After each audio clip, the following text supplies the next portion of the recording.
Hey, and welcome to my third episode of the Beginner Guide series. Here we go through options and Act 1. So there are a few option tricks that I would recommend you check out. You should make a cap for foreground and background FPS. If you have the hugest and most insane computer and you could reach 200 and more FPS, it would actually feel more laggy than if you would cap them at 140, because the game is not made to run with more FPS. The next thing for the background, if you just want to have it running in the background because you have an AFK blight farm or something, that is also good. Less it could be laggy or could cause issues, and more it would just draw too much energy. And lastly, test around with the render tool, with the render software, or I guess whatever, if Vulkan or DirectX 11 is better for you based on the content you're running. And lastly, there is something in UI under items, which I do recommend you check. The rest, test around with it a bit, like minimap. There are different people like use the minimap differently, but advanced mod description is super important. What you can do with advanced mod description, let me disable it. I hold this item and all I get is, hey, they're explaining me poison damage. But if I tick it on, oh, that's a lot of information. What is this? It shows me the tier of modifiers, if the modifier is a prefix or suffix, and the range of it. That's a lot more information and it's really important. For example, if I wouldn't know that, I wouldn't know I could craft a suffix on this. Or I wouldn't know if I could improve on this item, if there would be higher tiers. With this, there is that information. And on top, there are also the tags on the mods. For example, if I reward critical, I know I could get critical strike chance and critical strike multiplier now. That being the options, the rest is tinker around with it a bit when you have some time and get comfortable with the setting. Now let's take a look at Act 1. You will spawn in the Twilight Strand. And wait, before I actually start, let me quickly make a disclaimer. I'm by no means a speedrunner. I am not with insane times, but I am fairly quick. Act 1 takes me between 25 and 30 minutes, which I do consider quite good. If you have more, don't worry, no need to panic. It can improve over time, and it really just becomes knowledge and muscle memory, like when do you use your skills, keeping your quicksilver flask up and all that. That being said, let's head into Act 1. You will spawn at the Twilight Strand. Here I recommend not killing anything except the first mob to gain your skill gem and Hillock. You will pick up your support gem in the middle of it and then kill Hillock. Loot Hillock's items and proceed to town. You will gain exactly 1 level up in there that you gain from Hillock. All the monsters before that, even if you kill all of them, you should not be able to gain a level up, so there is no need to kill them because Hillock will guarantee you the first level up. Then in town you can use following. You can use this little thing.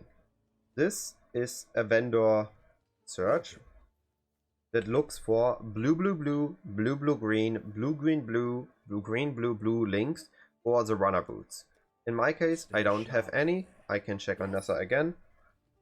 Here it shows me the blue blue blue one and the blue blue green one. For example, for which that would be super important. I recommend you understand how to use these and adjust them based on your build. For this would be the basic search for witches and shadows as far as I know. Of course, other classes, other searches. After you finished your Act 1 town, you will head to the coast. Here again, I recommend not killing anything. You will have barely any damage and the monsters give barely any XP, so just get through there as quick as possible. Grab the waypoint, then head to the mudflats. Here in mudflats there is a neat little trick I can show you. I can't do this just yet. Once you entered, you will see tiny rivers. You need to find the first one. Here, this is the first war nest, and there is a river going upwards here. We're going to follow this river. Of course, it's not as easy as for me right now because I ignore the enemies. You will find the second nest, and then there are other rivers like this one.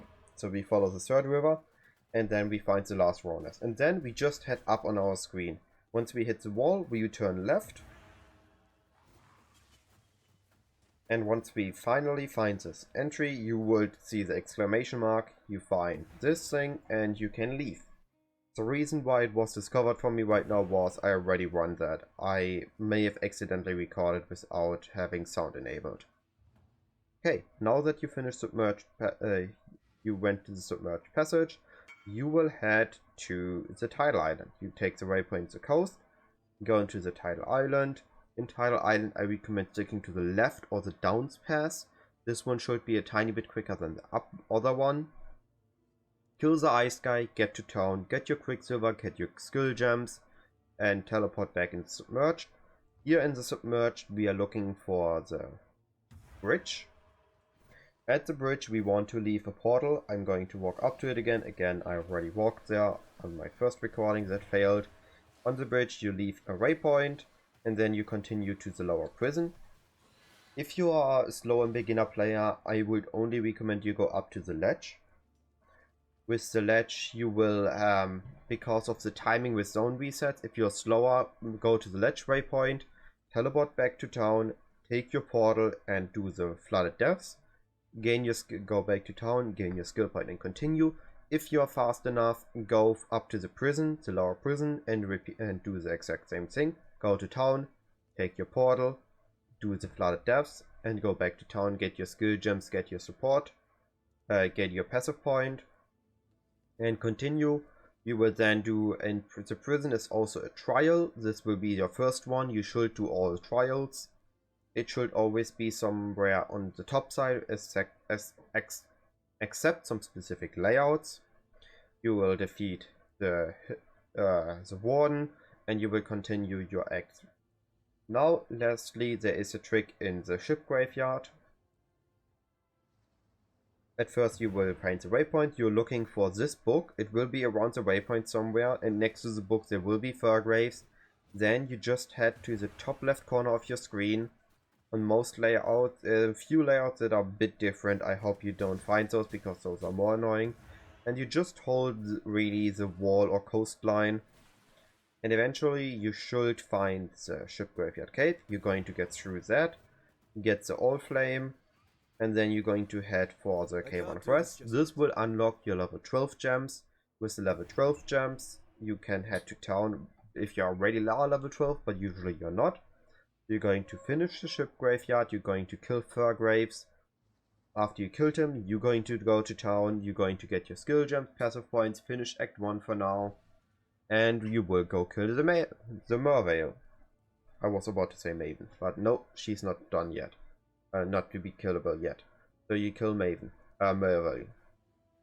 Now, this tidal pools, or however that zone is called, or fetid pools, you can skip. It only gives regret points. You don't need to do that. With that, again, about 30 minutes are really awesome for this act. If you have less, even better. If you have more, don't worry. Just a few repeats will improve your time very quickly, and the rest goes to muscle memory. So it would be using your quicksilver flask, using a movement skill when it's up, and really just learning a few layouts. But don't worry too much with layouts. You just need to learn the common part in the layout. So for example, the book will always be near Fairgraves, or the bridge will always be where you want to leave the portal. Okay, that being said, this was my Act 1 quick guide. I hope it was helpful, and I hope I see you in my Act 2 quick guide.